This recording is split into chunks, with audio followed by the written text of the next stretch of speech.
Siapa sangka dari krisis moneter tahun 1997 muncul sebuah kisah inspiratif dari Prengsewu Lampung.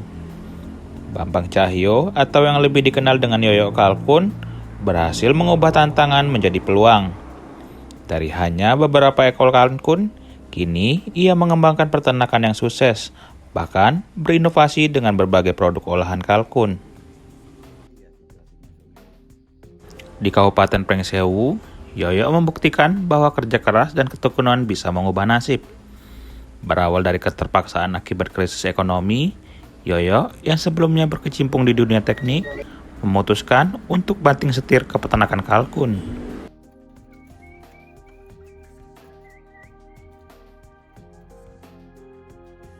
Namun, perjalanan Yoyo tidaklah mudah. Ia menghadapi berbagai tantangan, mulai dari keterbatasan lahan, seringnya berpindah lokasi, hingga serangan wabah penyakit yang mematikan sebagian besar ternaknya.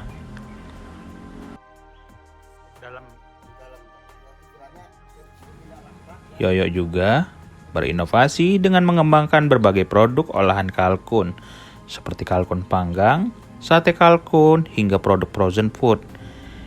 Inovasinya ini mendapat respon positif dari pasar. Bahkan, produknya sudah bersertifikat BPOM. Alasan Yoyo membuat produk olahan supaya bisa dinikmati lebih luas. Menurutnya, orang-orang mulai tahu kalau kalkun itu dagingnya sehat, proteinnya tinggi, dan kolesterolnya rendah. Ya, Bambang Cahyo. Biasa dipanggil Bambang, di sini Bambang Kalkun, atau orang sini manggilnya Yoyo, ya. Yoyo Kalkun. Yoyo. Nah, sekali ya, mungkin belum lahir itu ya, apa masih bayi kali ya. Tahun 97, 98 itu awal-awalnya terjadi dulu krismon menangani ya. Krisis moneter. Ya, ternyata zamannya Pak Harto lah yang saya diajarkan. Itu mulai jadi karena situasinya waktu itu kacau balau, termasuk saya juga berantakan ya. Saya dulu bisnis di bidang teknik ya, tapi berantakan, import semua. Terus akhirnya saya berpikir apa nih yang kira-kira tidak tergantung import itu ya. Saya mencari peluang, saya jalan-jalan survei dan menemukan kalkun. Kalkun kan makanan istimewa ya, makanan raja-raja atau makanan pada hari-hari yang dirayakan oleh orang-orang penting ya di luar negeri itu ya. Itu saya ambil itu karena bayangannya waktu itu terjadi privatisasi, terjadi pengambil alihan perusahaan di Indonesia oleh luar negeri. Jadi saya siapkan itu ya. Saya import, nah, kemudian saya bisa menyiapkan itu. Walaupun kenyataannya pada kabur semua malah setelah kesemuanya. Ya, itu sementara itu dulu ya. Jadi sejarahnya mengapa saya kalkun. Jadi dari sisi teknisnya ya, karena kalkun memiliki potensi yang bisa dikembangkan di Indonesia, adaptif, kemudian makanannya juga nggak terlalu sulit. Saya lihat di kampung-kampung juga dipelihara walaupun belum banyak ya, dan nilai jualnya sangat bagus, nilai ekonominya gitu. Waktu itu saya survei di supermarket di Jakarta, cek di beberapa supermarket bule itu satu hall itu ya, itu sampai waktu itu sampai 600.000, 700.000, sekarang udah 1,5 ya. Jadi ya itulah saya ambil itu, sehingga saya mencoba mempelajari kalkun dan mencoba langsung praktek ya. Dan memang kontes gitu ya. Oh baik. Saya juga sering mengadakan kontes juga soalnya ya. Kontes secara nasional, Kontes untuk kuliner atau kontes untuk peternakannya ya, untuk UMKM-nya juga ya. Berarti memang dari pihak pemerintah juga memperhatikan dari bisnis untuk ya, dikatakan memperhatikan ya bisa juga ya, tapi ya masih off the record ini masih agak kurang greget gitu ya. Masih setengah-setengah gitu ya. Jadi kurang beneran bantu-bantu tapi kok kayaknya tanggung-tanggung ya. Jadi kita Masih belum serius lah ya. ya belum serius sampai hari ini. Ada rencana impor dari pusat sudah didukung tapi dari Pemdanya kurang support juga, akhirnya pengembang biakan dari luar negeri pun juga datang ke sini untuk support secara konsultasi gratis. Berarti ada Ya. dari warga luar negeri juga yang sini Pak ya? Iya, ada. Dari mana, ada Pak, yang organisasi apa relawan ya dari Belanda ya. Belanda. Masuk sini memberikan konsultasi, mengumumkan rencana pengembangan rencana ini sampai Dan kerjasama juga ya Pak? ya Belanda. sampai karena ada kegagalan ya di pihak saya ya, terutama dari apa namanya dari pemerintah kurang backup sepenuhnya, dan dari sana menunggu karena keputusan pengembangan kan juga tergantung dari apa namanya pemerintah juga ya. Pemerintah nggak memberikan sinyal yang positif gitu ya, akhirnya mereka mundur. Kalau untuk penjualan kalkun sendiri di luar negeri memang Oh. gimana itu Pak? Progresnya untuk di wilayah Eropa kah, Asia atau Untuk saya, untuk peternakan? kalau untuk saya belum sampai ke luar negeri. Pengembangannya masih sangat belum cukup, waktu itu masih skala sangat kecil. Rencana mau dikembangkan sampai kelas agak menengah gitu ya, belum ya. Kalau untuk potensi pasar kalkun di sini ini gimana Pak? Iya, sampai hari ini saya bisa survive karena selalu ada ya potensi. Kita memang melakukan apa namanya ya tadi ya, dari yang saya prediksi orang luar banyak yang masuk, ternyata malah kabur ya. Kabur semua, malah nggak ada orang luar negeri waktu itu tahun 2000 sampai 99 sampai hari ini ya, ternyata banyak orang luar negeri yang justru nggak masuk ya. Jadi akhirnya saya berjuang ke lokal ya. Saya promosi ke hotel, promosi ke restoran, promosi ke Jakarta, bikin event untuk kulinernya, bikin event untuk peternakannya gitu ya. Akhirnya ya sampai hari ini saya masih cukup survive ya, sehingga bisa ya nggak ngilang-ngilangin. Anak 4 selesai semua, sekarang udah kerja semua, udah bisa mandiri, kemudian bisa sedikit-sedikit saya bangun terus ya. Sejauh ini inovasi produk yang udah dihasilkan itu apa aja sih Pak? Inovasi saya udah bikin semacam apa namanya yang bisa dikirim ya keluar ya, itu frozen ya, frozen dalam bentuk siap saji.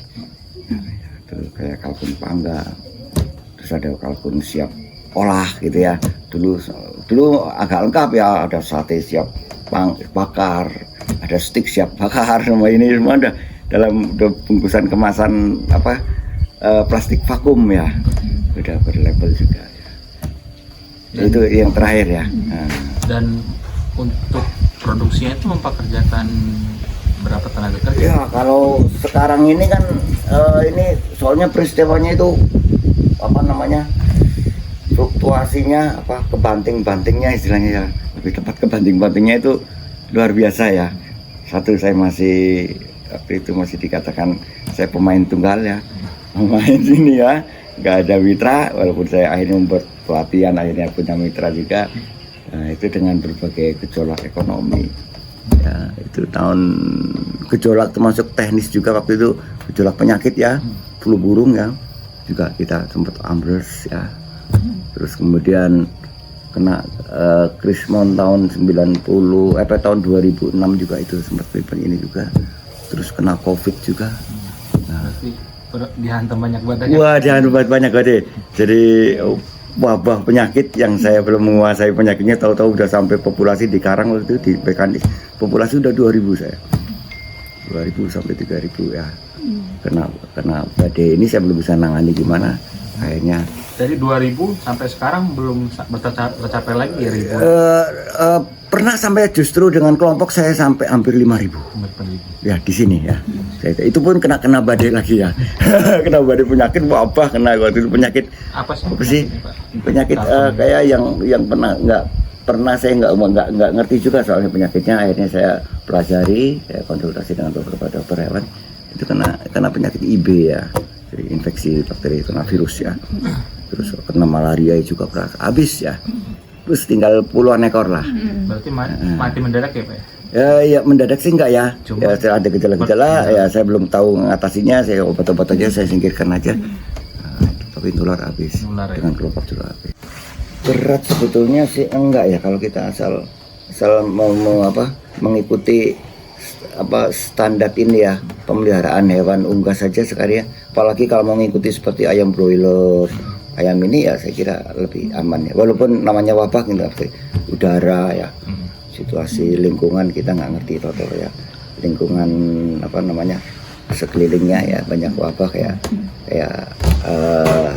seminggu ini ya saya 1-2 ada yang kena, saya udah langsung saya bedah, wah nih langsung saya yang besar habisin, kosongkan kandang, sterilisasi. Sudah diantisipasi juga. Iya, jadi nggak kerugiannya nggak fatal, hanya kontinuitasnya mungkin agak terputus ya, tapi aman ya kalau dulu sampai ratusan, hampir 500 pernah. Jenis kalkunnya ini jenis kalkun apa nih Pak? Kalkunnya kalkun yang ada di Indonesia aja, Oh, iya. jadi kalkun lokal aja. Untuk- Tapi masih termasuk kalkun jenis genuine ya. Jadi yang betul-betul kalkun ya. Jadi kalkun masih heritage ya. Yang dari zaman dulu memang kalkun ya begitu ya. Lain dengan luar negeri, kalkun ada yang mengembangkan yang heritage, ada yang mengembangkan yang hybrid ya. Saya yang ini. Kalau untuk pengelolaan pakannya itu gimana sih? Pokoknya saya membuat sendiri. Bukan buat sendiri. Iya, saya ngoplos sendiri dengan berbagai bahan yang ada. Saya usahakan kalau ya ada yang lokal, kalau nggak ada paling saya nambahkan dari pakan ayam di konsentratnya terutama. Saya campur berdasarkan kebutuhan kalkunnya kan bertahap ya. Umur sekian butuh sekian protein, umur sekian butuh sekian protein. Itu aja. Kalau dari segi kesehatannya gimana Pak untuk merawatnya? Kesehatan yang paling penting ini aja, lingkungan ya, sanitasi lingkungan terutama, kebersihan, karena kalkun ini punya sensitivitas terutama terhadap ini ya, kotoran, dari lingkungan yang kotor, yang jorok, yang bau itu dia sensi ya, penyakit. Kalau kalkun siap jual tuh di usia berapa biasanya Pak? Kita siap jual dalam arti dipotong atau di hidup.